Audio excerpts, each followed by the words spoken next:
In this video I will show you how to download and install the Xerox Phaser 3010 printer driver on Windows.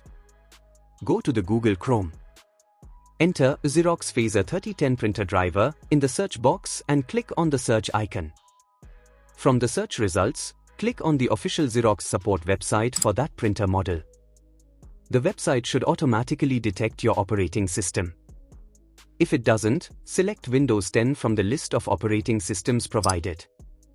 Look for the Downloads section on the page for your printer model.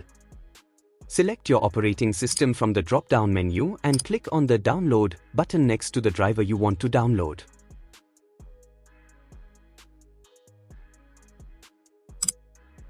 Follow the on-screen instructions to install the driver. This typically involves agreeing to terms, selecting installation preferences,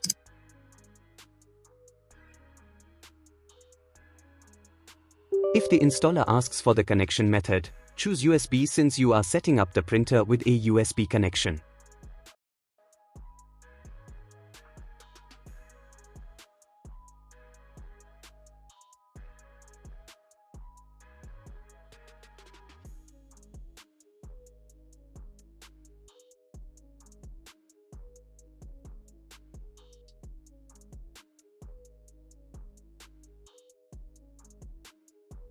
The installer will detect the printer and complete the setup.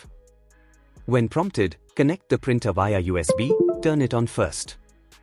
Restart your PC if required. The installer will then copy the necessary files and configure the printer on your system. Once the installation is finished, a confirmation message will appear. It is advisable to print a test page to ensure everything is working correctly. You should now be able to print and scan from your computer with your Xerox Phaser 3010 printer.